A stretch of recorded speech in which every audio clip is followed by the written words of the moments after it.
I'm Amy Mackin, and I'm the author of Henry's Classroom, A Special Education in American Motherhood.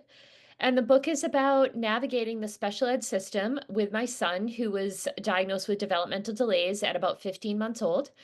And it's just going through the special ed system, of which I knew nothing about, and all of the obstacles along the way until we finally his needs weren't being met, is the bottom line. And we ended up turning away from the public education system at a little after fifth grade. I didn't really know what your book was other than like the blurb when I first started reading it. And so it's so great because I'm a speech language pathologist. I became a speech language pathologist because of my child's disabilities. I love your book and I feel like it's the kind of book I would have wanted to read when I was going through that. Totally wrote it like that because I felt like I had no book. I had nothing, no guide. Yeah. And I'm Yeah. like, okay, I'm writing the book that I wish I had 20 years ago, you know? What I love about it is that it's like a purely researched memoir. People are always talking these days about how you need to have research in your memoir. And I think that this subject is like just so important in both memoir and research. So I just love the pacing and everything. I'm just like gushing because it's such a great book to read. I think it's great to have it from like a parent perspective. And also nobody even knows that speech pathologists exist. So I'm like, yeah, Right. you know. I think that's amazing. And it's really interesting because I um I work in Washington state. So I'm from Florida. I work in Washington. I have family all over the country and I've lived all over the country because my ex-husband was in the military. Okay. So I've gotten to see like the differences in school districts, and I'm also a parent of three kids with diagnoses. Two of them are neurodivergent, one has physical disabilities. Mm. So even though I'm like on the inside because I'm a speech therapist working in the school district and often telling parents like there's no academic impact from this test, like and trying to figure out how to navigate that. I Right. also have had to fight as a parent, and like I'm a really knowledgeable parent. I know all special education law and still I have the same experience over and over and over. We're constantly having to move schools. Like if the good teacher leaves, then I'm just terrified, waiting Yeah. until Every year it's starting over, yeah, which is so yeah. frustrating. Yep. Yeah, and it's I've known families who've gone to homeschooling for very, very like solid reasons. And I think that, you know, it's just so unfortunate that we don't have more funding for these services so that we can actually provide like clinical support for students, not educational support. Right. You know? Right. Yeah. Exactly. And like to your point, we had so some years we had fantastic teachers that basically instituted their own kind of interventions and workarounds around the IEP. And it was wonderful. And and then we had other teachers that were, um, I wouldn't say we had any bad teachers, but we had teachers that were just indifferent, maybe burnt out. I don't know, but just really, yeah, just kind of indifferent. And he just languished in those classrooms. Yeah. And I think what your book touches on that's so wonderful for me, I like present about disability and neurodiversity and stuff like that.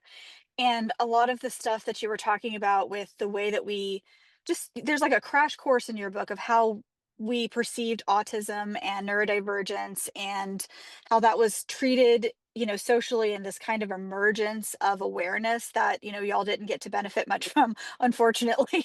Right. you know, Yeah. Yeah, that came kind of after. yeah. Yeah, I feel really lucky, and as I was reading the book, I felt again like, "Oh, this is I'm very lucky that I live in a place where they're so aware of this and also that it's part of our conversation nationally and internationally too, Right.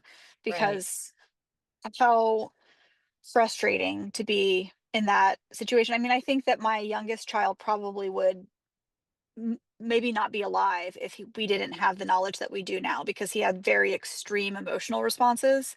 Hmm. And, Abilify is what actually kind of saved his life. He was Yep. suicidal when he was 9, and, that's new. That's a new That medication for that.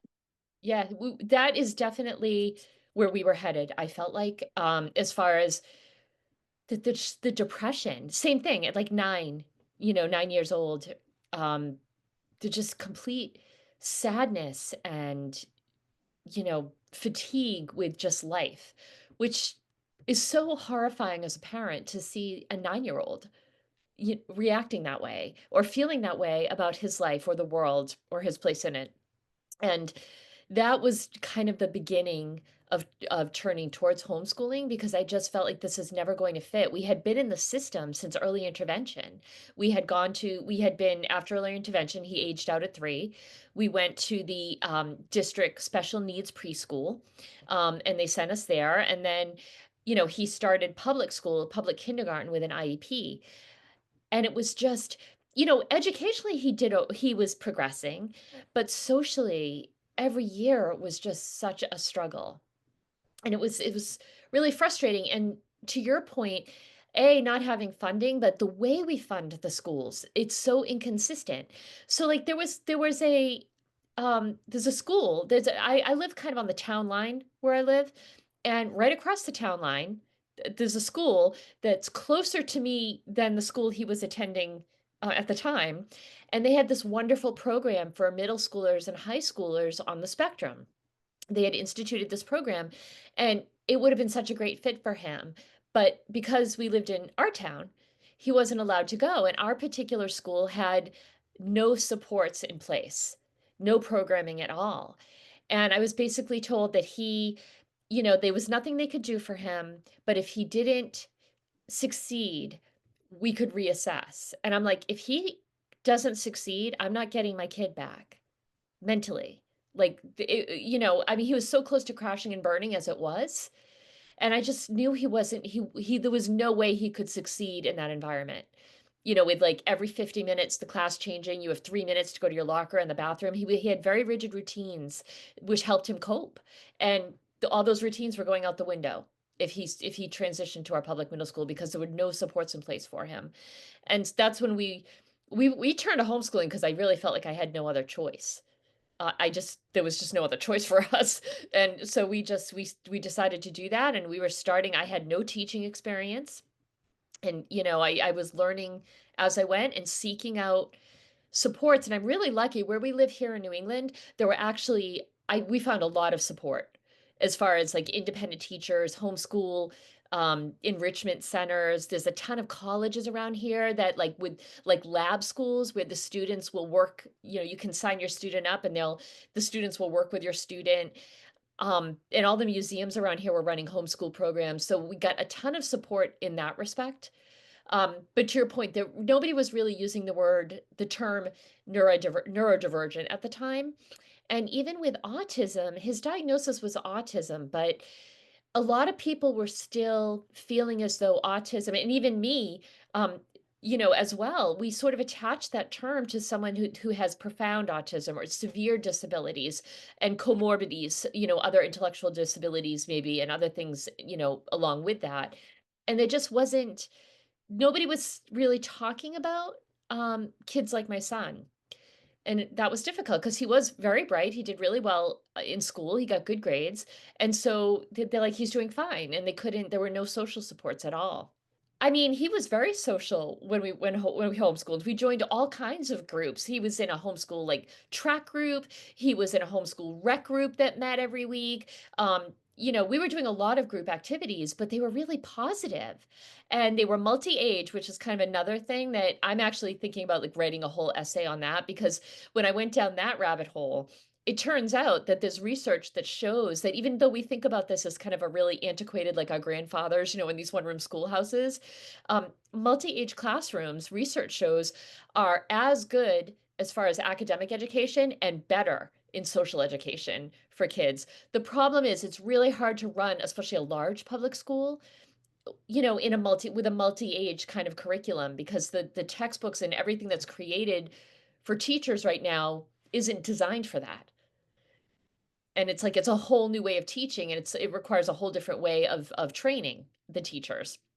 But, almost all of his activities were multi-age, and I found the kids to be so, responsible because they were looking after, like, their friends that might have been a little bit younger, or they were, um, kind of teaching, mentoring the younger kids, and they were just more tolerant, they were more accepting, um, and yeah, it just felt very, and nobody was kind of, there was just no bullying.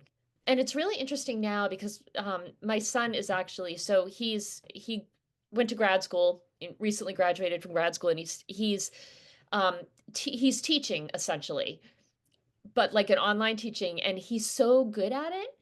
And I think the reason he's so good at it is because he can totally meet people where they are with no judgment. Once we got onto the other side of this, and I'm like, yeah, but if you're a single parent, you don't have access to this. Yeah. How can you do this?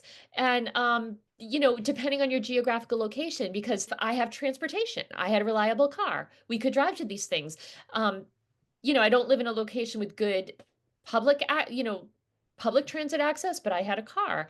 And I would say, maybe the bad part here is like I'm in suburbia and I feel like there weren't other families for us to bond with, but we found them in other places through the Mhm. homeschooling. So we were like traveling all over the state and even over the state lines to attend these different programs. Two things that I wrote this book. The one A is just understanding that people there are a lot of people that don't have access. They can't do this. And so the public school system has to work for them, right? So there's Yeah. that thing. But what really inspired me to kind of, because I had given up, I had pitched the book a little bit to agents, and more than a little bit to agents, and no one seemed to really have interest in it. And they were calling it like autism lit, and they're like, "Oh, the market is like saturated with autism lit." I'm like, "Oh, okay." So I wasn't. Nobody was really had interest, but then I guess it's a little about a year and a half ago. I think now, maybe about a year ago, um, I was listening to, like, our local NPR station while I was working. I was just streaming the news, and they were saying how my state had just updated the IEP resources that they were going to offer students. And I'm like, "Yay." It was the first time that they had updated resources in over 20 years, and it took 9 years of review. And the updates were very, so I went kinda down that rabbit hole. Like, I looked into this and started reading what the different updates looked at what they'd done. The updates were very minimal to consider that you needed 9 years. Like, and all I could think of is all the kids who were left behind, while this kind of was being discussed and evaluated and reviewed. Not that you don't want some, you obviously want experts to discuss and review, but 9 years? And then and it was like, again, the first time that these services had been updated in over 20 years. And then when I went further down the research rabbit hole, our state's only one of a handful that have updated them at all in 25 years. So I'm like, okay, so like we're we're kind of ahead of the game. And then I'm like, oh my gosh, this is just so broken, this system. How did you end up getting the book? Like, did you end up going through an agent or did you submit directly? I ended up submitting, it was actually getting this published, the offer to publish came, it was my last submission, and I told my husband, I'm like, "I'm giving up. I'm just, you know, like, I'm done." Because right before I had sent this one, I had sent this to 2 different agents. Both asked for more pages, and then they both asked for the whole manuscript. And I was so excited because either one of them I would have been thrilled with. I think either one of them would have been great to represent the book. And what was so interesting to me is one of them came back and said, "Oh, there's too much research for me in this book." And the other one came back and said, "There's not enough research for me in this book." I'm like, "Okay, I can't win." So, like, I was just like, "Okay, I'm just gonna do my own thing. I'm happy with where it's at right now." And I sent it to, so the press that ended up publishing it, it's called Apprentice House, and they get I think they told me they get maybe like 200 to 300 manuscripts every year. It's a student run press, but under the um, oversight of faculty that have been doing this for decades. But I think it's the only one, or maybe one of only two student-run presses in the United States. But so they go through as part of their education process, because they all, the people that go into the program want to go into publishing. the students. So they go through and they read those 200, 250 submissions, whatever it is, and they pick out up to like 20 or so. And so I submitted it. The deadline was like February 1st, and like January 31st, I'm like, you know what? What the heck? I'm just gonna submit it, and that's it. I'm done. Like, because I'm just getting so discouraged by all of this.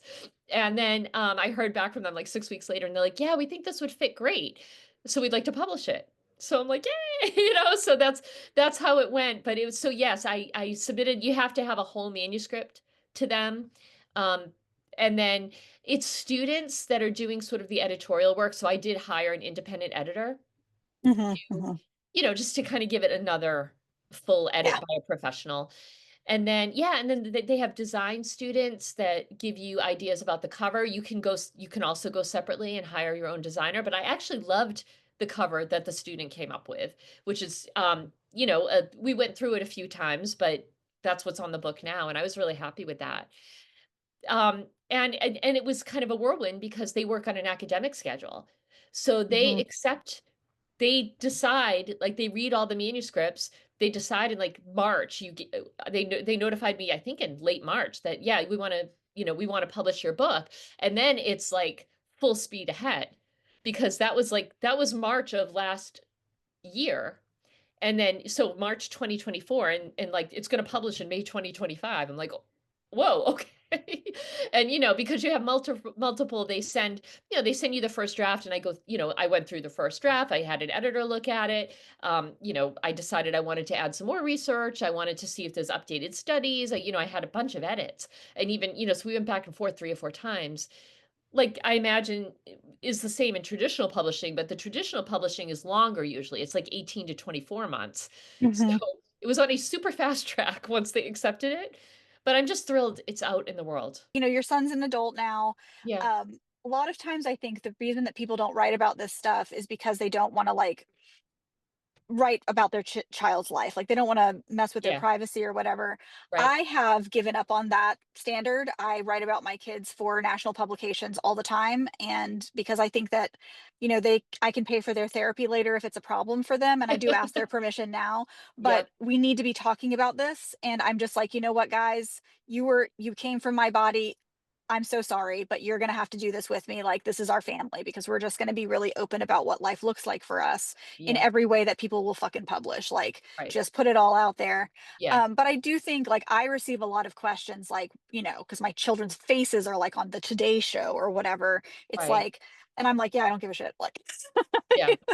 I wonder what you think about that and, like, how you processed that. Because, of course, for me, I'm like, no judgment to anybody who wants to maintain privacy or Yeah. wait or whatever. I think that's a great idea. I was like that until like last year. I will say I struggled with that a lot because I kind of agree with you. And I think mothers, I've read so many things where people think that mothers shouldn't be allowed to talk about this. And I mean, the last 20 plus years of my life were devoted to making sure that my kids got what they needed.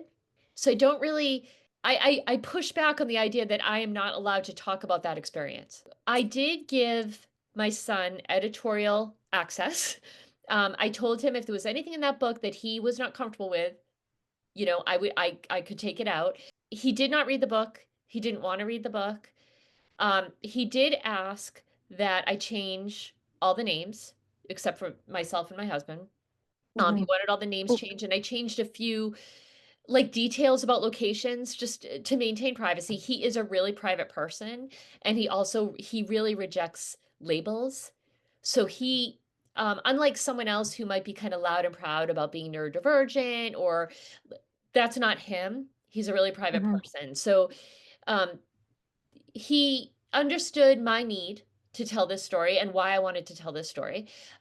But he did ask me to change the names, and that's kind of the agreement we came to. Otherwise, and the other thing that we talked about is that I very consciously focused the book on the years going up till about he was 10. And I Mhm. talked very little about him as a teenager or as an adult. And I don't like a couple of book talks I've done, people were like, "Oh, what's he doing now?" And I tell them he's teaching, he's doing great, he's living, he's got his own apartment. But other than that, he's not interested in being like part of this I tried to show my evolution of thinking, um, while also maintaining my discouragement as a parent, from like we talked about in the beginning, every year feeling like I had to start over and write a letter to Mhm. the teacher and like, this is my child. These are the challenges my child has. These are the things that he needs. And I was doing that over and over. And I don't know if you had read the scene where the theater where he was doing the play. And Yeah. that was such a pivotal moment for me because I had worked so hard at trying to make sure the school knew him, and that he would have support. And I wrote a long letter to the theater teacher. But again, she's trying to direct like 50 kids in this play. And so she's Yeah. got her hands full, right? And like, Mhm. and yet finding him in that cafeteria was such a um incredibly discouraging moment for me as a mother after going just endlessly advocating, Yeah. to that point. It was so, so difficult for me, and at that point, I just realized, like, I don't and then, we were looking at middle school at that point, and at that point, you don't the teachers aren't talking to you as parents. That's the point where your parents are kind of not really invited in anymore, and I just I could just see where it was going. That, Mhm. that support was just what inconsistent support he was getting was just going to evaporate. On September 3rd, 2009, we take a tour of the bigger school where Henry will start third grade the following week. Once again, he and his sister Danielle will be on the same bus, and both his and my mind are eased by this prospect. His new teacher was friendly and receptive to the letter I'd sent explaining Henry's challenges. Henry's Individual Education Program, or IEP, now lists autism as his primary diagnosis, and I've been reading up on the condition. Article after article reports that kids who function within his specific area of the autism spectrum often experience more difficulty as they get older. This aligns with my own observations of Henry. He has stopped picking at his skin until it bleeds, but he's developed a new, more obvious tic. He rubs his hands on his thighs when he's anxious, which is often. In any new or uncomfortable situation, he makes this repetitive motion with enough force that his entire body rocks back and forth. Younger children have often ignored Henry's unconventional behaviors or innocently inquired about them. But as Henry and his peers reach their tweens, these odd quirks are sure to make him a target of derision.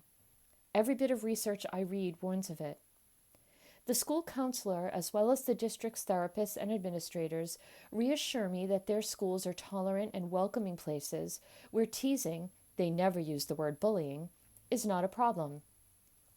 Their descriptions make it sound like our town's mostly middle class demographic is somehow immune to this common human cruelty, and that Henry's previous bullying experience on the bus was a rare, isolated incident. But our schools are large suburban enclaves with social hierarchies built on popularity and physical prowess. Not much has changed since I was Henry's age, except for the introduction of social media and cell phones. There's no escaping the torment for vulnerable kids now, even when they make it home at the end of the day and lock the door behind them, as I once did. Despite my concerns, Henry's first year at the new school starts off relatively well. One student in his class calls him names, but it turns out that this child is feeling left out at home and has no real malevolence toward Henry. The quietest, most passive kid in class, aka Henry, is a natural mark for this student's misdirected frustration. The teacher gets to the root of the problem quickly, and I'm feeling optimistic. A short time later, Henry joins a new weekly lunch group led by the school's adjustment counselor. The kids in the group talk about challenges at school, and the counselor offers advice and helps them brainstorm ways to improve these situations in the future. At my first parent conference, Henry's teacher reports that the group seems to be helping Henry socially. He's playing with other kids at recess. I'm thrilled. That night at dinner, I ask Henry what games he and his friends play. Tag, he says, and I'm always it. I park at the school the following week at lunchtime and discreetly walk along the outside perimeter of the playground. I see Henry's thick mop of dark, loose curls flying across the blacktop. He doesn't like to be touched at all, but especially not on his head, so his hair is always at least an inch too long and perpetually disheveled. Sure enough, he and some of the other kids are playing tag, and Henry is it. I watch the other boys run by him and around him as he tries to chase them in his awkward, uncoordinated stride. The boys know he can't catch them, and they laugh as Henry exhausts himself. He gets within an arm's length of one of them, just for that boy to turn and dart out of his reach. My heart sinks. They're humiliating him. As socially inept as Henry can be, he must sense this too. But he wants to fit in somewhere, to have friends. He just doesn't know how. I drive away, wondering how I'll explain to the adjustment counselor that Henry isn't playing with his peers on the playground, as she and his teacher perceive, but is being taken advantage of instead. I never get the chance. Not long after my playground observation, the school's counselor takes a leave of absence, and Henry's elementary school and the middle school across the street begin sharing one counselor between them. Henry's lunch group goes from once a week to once a month, then stops altogether. Eventually, the boys on the playground tire of their game. When I make another impromptu stop at recess time later that school year, I spot Henry sitting under a large shade tree alone, reading a book. I don't intervene or encourage him to play with the other kids. He looks too content within the jagged shadow of that tree's imposing branches.